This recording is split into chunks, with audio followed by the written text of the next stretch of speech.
tiba-tiba ada wacana untuk melakukan revisi undang-undang pilkada. Putusan MK itu adalah harapan bagi kita, jangan sampai demokrasi kembali diremukkan.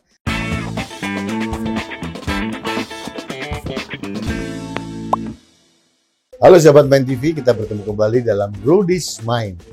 Sahabat Main TV, kemarin hari Selasa tanggal 20 Agustus 2024, rakyat Indonesia mendapatkan hadiah terindah dari Mahkamah Konstitusi dengan putusan nomor 60 dan 70 tahun 2024. Intinya, MK memberikan hadiah bahwa untuk pilkada ambang batas atau threshold-nya diturunkan. Partai-partai disamakan dengan calon-calon independen. Artinya ini berdampak yang luar biasa bagi partai-partai yang terkucilkan karena ada oligarki politik yang bernama Kim Plus ini. Seperti DKI Jakarta misalkan, PDIP dengan acuan yang lama, dengan threshold 20%, hampir dipastikan tidak bisa mengajukan calon sendiri. Tapi dengan putusan MK nomor 60 ini, PDIP maupun partai-partai yang lain itu memungkinkan untuk mencalonkan jagoannya sendiri. Ini menarik, bukan hanya untuk Jakarta, tapi juga berdampak di seluruh Indonesia. Ada yang menarik lagi, putusan MK nomor 70 terkait dengan Undang-Undang Pilkada tahun 2016 yang kemarin diobrak-abrik oleh Mahkamah Agung, kemudian dianulir oleh keputusan MK bahwa usia minimal kepala daerah itu tetap seperti Undang-Undang Pilkada sebelumnya. Artinya ditetapkan berdasarkan penetapan calon kepala daerah. Nah, di sini berdampak serius pada Kaisang, putra bungsu dari Jokowi. Karena kemarin dari MA sudah berbinar-binar bahwa mendapatkan peluang 30 tahun itu dihitung pada saat pelantikan, tapi oleh MK kemudian dianulir kembali sehingga putusan MA hampir tidak ada artinya apa-apa. Sehingga bisa dipastikan dengan beracuan pada putusan MK nomor 70 tahun 2024, Kaisang tidak ada harapan untuk menjadi calon kepala daerah tingkat 1. Nah, namun impian itu hanya sesaat karena sekian jam setelah putusan MK, kelompok oligarki politik yang tergabung dalam Kim Plus dan kelompok kekuasaan yang sangat ambisius ini kemudian bermanuver. Manuvernya melalui tangan-tangan mereka yang ada di parlemen. Malam hari 20 Agustus 2024 malam, tiba-tiba muncul undangan dari Badan Legislasi DPR RI untuk mengadakan rapat, dan hari Rabu 21 Agustus 2024 tiba-tiba ada wacana untuk melakukan revisi undang-undang pilkada. Kalau ini dilakukan, otomatis keputusan MK itu bisa dianulir. Ini manuver yang jahatnya luar biasa. Manuver yang tidak boleh dibiarkan karena merusak dan memperkosa akal sehat dan memperdaya rakyat. Putusan MK itu adalah harapan bagi kita untuk menumbuh kembangkan kembali demokrasi yang sempat porak-poranda pasca Pilpres maupun pemilu tahun 2024. Tapi rupanya kelompok oligarki ini tidak puas, bermanuver melalui tangan-tangan mereka di DPR, sehingga ada wacana tiba-tiba bahwa Undang-Undang Pilkada akan direvisi.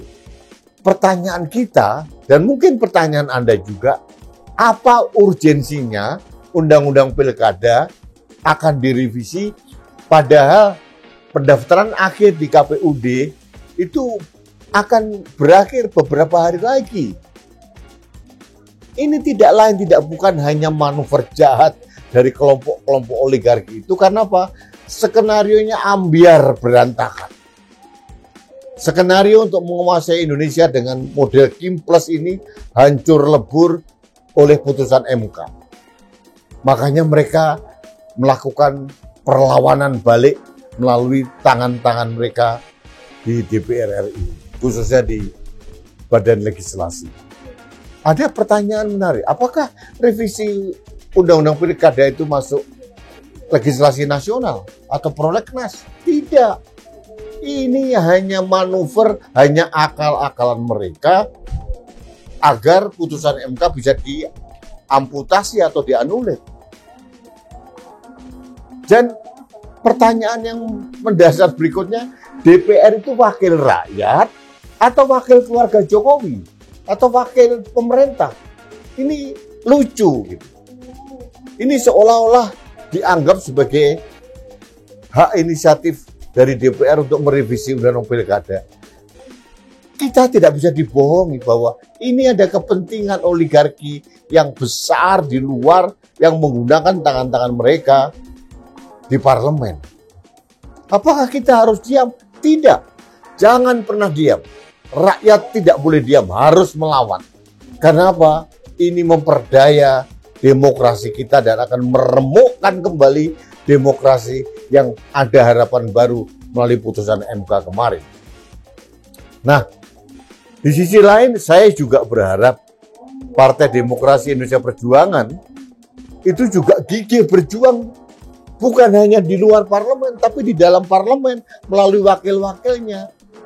Kalau wakil-wakil dari PDI Perjuangan di parlemen melempem ikut skenario dari oligarki politik, ya sudah, habis sudah. Yang sering terjadi seperti hak angket kemarin. Suara elit PDIP di luar parlemen itu berbanding terbalik dengan kelakuan wakil-wakil mereka di parlemen. Mudah-mudahan ini tidak terjadi lagi. Kita sudah melihat beberapa statement dari petinggi PDI Perjuangan bahwa mereka ingin mengawal dan mengamankan putusan MK agar dieksekusi segera oleh KPU. Tapi saya jujur saja agak meragukan ini. Apakah wakil-wakil PDI Perjuangan di parlemen ini mempunyai sikap yang sama? Ini pertanyaan besar. Tapi jujur ya, kalau PDI Perjuangan melalui DPP-nya, melalui Ketua Umum Bu Megawati Soekarno Putri, maupun melalui Sekjen Mas Hasto Kristianto tidak menekan fraksi PDI Perjuangan di dalam parlemen untuk melawan, menolak revisi Undang-Undang Pilkada, ini akan berdampak negatif atau sentimen negatif serius kepada PDI Perjuangan. Jadi saya berharap PDI Perjuangan itu sinergi bersama rakyat, berkoalisi bersama rakyat melawan kezoliman oligarki politik yang berusaha untuk mengamputasi atau menganulir keputusan MK. Jangan sampai demokrasi kembali diremukkan, jangan sampai kita kalah lagi karena syahwat kekuasaan dari kelompok tertentu. Indonesia harus kita kembalikan, kita rebut kembali karena yang berdaulat itu rakyat. Bukan kelompok tertentu, bukan penguasa tertentu. Ini concern saya. Saya mengajak rakyat Indonesia, menghimbau kepada rakyat Indonesia, mari kita bersuara, bergerak. Kalau putusan MK nomor 60 maupun 70 ini diamputasi, dianulir oleh DPR RI dengan berbagai manuver, mari kita bersuara, kita turun, kita lawan, kita berteriak bersama. Bukan untuk membuat kekacauan, tapi justru ingin menyelamatkan Indonesia. Itu concern yang ingin saya sampaikan pada kesempatan ini. Jadi, Rudis Main kali ini adalah ajakan, himbauan moral saya kepada seluruh rakyat Indonesia, kepada partai-partai yang masih mempunyai kewarasan sikap untuk melawan siapapun yang akan mengamputasi keputusan MK yang menurut saya adalah harapan baru bagi demokrasi di Indonesia. Terima kasih, kita tunggu perkembangannya, nanti akan kami laporkan kembali kepada Anda melalui Rudis Main. Terima kasih, sampai jumpa kembali di Rudismain berikutnya.